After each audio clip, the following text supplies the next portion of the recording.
What's going on, everybody? Welcome back to another video, and today we're going to be talking about the Edmonton Oilers and their situation right now, because they're one of the most interesting teams in the NHL by far, and there's just so much to talk about. We're going to get into it right away. Coming into the year, Edmonton was viewed as this, playoff team for sure, probably a team that's going to make a lot of noise in the playoffs with, their two big stars, Connor McDavid, Leon Draisaitl, but now they've got seemingly this pretty good defensive core headlined by Mattias Ekholm, Darnell Nurse, Evan Bouchard taking that step up. Hey, this is a damn good team on paper. However, to start the year, they were just awful. They could not keep the puck out of the net. Jack Campbell was terrible, sent him down to the AHL where he still is currently to this day, and it just was not looking good for Edmonton. Through their first 18 games of the year, they only had 5 wins. They were 5-12-1. However, their last 3 games, they have started to climb out of that hole a little bit, and now they've won 3 in a row. They have 17 points on the year, and they are starting to catch up to their division foes. The Oilers have the benefit of being in a pretty not great division, at least in the bottom half anyway. I mean, they're definitely a better team than the Calgary Flames, Seattle Kraken, Anaheim Ducks, and the San Jose Sharks. I fully expect them to ascend over those teams, maybe even, in just a couple of weeks here. However, they are going to be chasing Los Angeles, Vancouver, and the Vegas Golden Knights. Will they be able to catch those teams? I think it's possible, but they are going to have to go on a little bit of a run here and hope that Vancouver and LA maybe come back down to earth a little bit. So I'm not too worried about the Oilers in their division, but I'm even less worried about them in the wildcard race, because if we take a look at the wildcard right now and who's in the hunt, it is a pretty sad bunch. The Nashville Predators, the St. Louis Blues, 2 teams that aren't very good. They're just kind of middle of the pack teams, and it's very weak in the Central. Like, we have the Arizona Coyotes at 10-9-2 being tied for the last wildcard spot. Calgary Flames, who had an awful start to the year, right there in the mix, just a point out of that second wildcard spot. So it's not like they're going up against any dynamos, anything that they can't overcome, and especially when you have Connor McDavid and Leon Draisaitl, and those guys starting to find their games a little bit more as the season goes on here. I mean, I'm not too worried about Edmonton's playoff chances. I know it was the fun thing to talk about. I'm not an Oilers fan by any means. I'm a Jets fan, so I kind of have my own little rivalry, Canadian rivalry with the Oilers, but there's just no way that they don't make the playoffs this season. I think the Oilers easily clear a lot of the teams that are in front of them in the West wildcard race at the moment, and you're probably going to see the Oilers in a playoff spot by the end of next week. But, this team, let's say they make the playoffs. What are they going to do there? I don't know how successful, realistically, the Edmonton Oilers can be unless they make some major changes.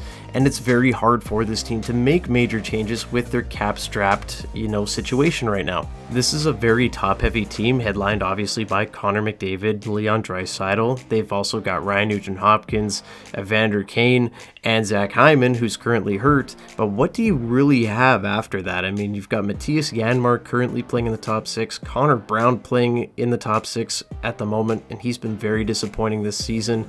And then in the bottom 6, currently it's Warren Foegele, Ryan McLeod, and Derek Ryan.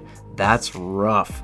And I mean, hey guys, I feel like Ken Holland's been going after that bottom 6 forward. I feel like we've been hearing that in the rumor mill, that he's looking for an impactful third liner for the better half of 2 years now, and it just hasn't been happening, and it's just because of how strapped they are. I mean, they've signed the corpse of Sam Gagner, they've got James Hamblin, who I have no idea who that is, admittedly, and Adam Erne, who they took off of waivers. The bottom 6 and the depth on this team in general is just not very good at all.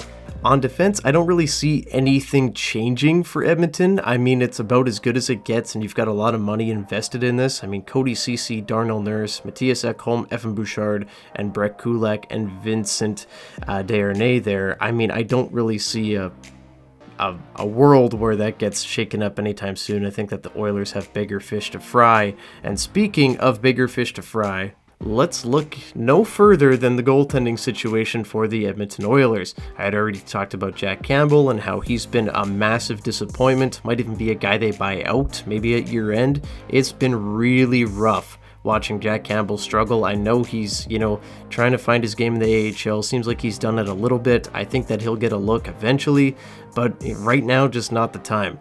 Currently, the Oilers have Stuart Skinner and Calvin Pickard as their goaltending tandem, and it's just, not enough. It's not enough, hands down. I'm sorry, it's not good enough. And I don't really know how they go ahead and try to, you know, fix this situation, because Skinner's fine. He's an okay guy. He's probably a, you know, decent, you know, 1B guy, maybe a good backup. Calvin Pickard is just a guy that you can't rely on. And if you're going to make the playoffs, you need to have at least one solid goaltender, and you need to, you know, hope that he gets hot and everything else. And I just don't see Stuart Skinner being the guy that's going to save the Oilers and, you know, bail them out night in and night out if they have a bad defensive night, which they've, you know, had their fair share of this season. Everyone points fingers and says, oh, well, why don't they just trade for John Gibson? And John Gibson has, you know, far too much of a cap hit, and it would cost a lot, I feel, for the Oilers to just bring in a guy like that. They're just in such a weird situation where it's hard to really do anything. I mean, you could look at the Calgary Flames, maybe you look at Dan Vladar, but is he that much better than Calvin Pickard? I don't think so. And I'm just talking out loud here, just thinking about goaltenders that, you know, could be going anywhere. Maybe Joey Daccord from Seattle, he could be an option. I think that would be a more realistic one, but does that really move the needle for you? I don't really think so, right? I don't think it's worth just going out and basically just making a lateral move. So it is a very sticky situation for Edmonton, and Ken Holland has kind of pigeonholed himself a little bit this season, as, you know, moves such as Connor Brown just really haven't worked out. He's eating up a fair bit of cap. Warren Foegele is just, you know, kind of ineffective at times. You know, he kind of cuts into the cap. Then you've got Draisaitl McDavid eating up the cap space again, as is Ryan Nugent-Hopkins, as is Evander Kane. And it doesn't help that Darnell Nurse makes over $9 million a season. Matthias Ekholm's out there, you know, making big money. And it just feels like a lot of the guys, with obviously the exception of McDavid and Draisaitl, a lot of the guys that are, you know, making all that money aren't necessarily living up to the contracts. But where do the Oilers go from here? They have momentum right now, and I don't really see them, you know, offloading anyone right this moment or anything like that. I think if they continue to maybe go down that road that they had in the beginning of the year, where they're sloppy and they're not winning games, then we'll see them maybe start to sell if they can. But to add right now to the Oilers is very hard, and I think that they just have to hope that a lot of their players just step up and become, you know, worthy of making their money in their contracts. They're going to need big contributions going forward from Ryan Nugent-Hopkins, from, you know, Zach Hyman. Everybody is going to need to chip in and help out McDavid and Draisaitl, and I think it's very possible that they do that. I just don't think that they can really add an upgrade right now given their cap situation, and if they do add anyone, they're going to have to ship someone else out. Right now, I see the Oilers being a definite playoff team. I think that they're going to finish in the first wildcard spot in the West. However, I don't know how much farther they go unless they totally are able to absolutely figure it out, if the team magically has a ton of chemistry and, you know, goes on a little bit of a run here. But given the goaltending, the defensive miscues that we've seen early on in the season, and just the lack of depth overall, I'm not sure if the Edmonton Oilers are a true Stanley Cup contender. But I am going to leave it there, guys. Thank you so much for watching, and as always, leave a comment down below what you guys thought about the video and the Edmonton Oilers in general. I want to hear everything. I want to hear your opinions on this team, because I think they're one of the more interesting stories to come out of the 23-24 season thus far. But thank you guys so much for watching. Leave a like and subscribe to the channel if you haven't already, and I will see you guys in the next one. Go Jets, go! Bye-bye.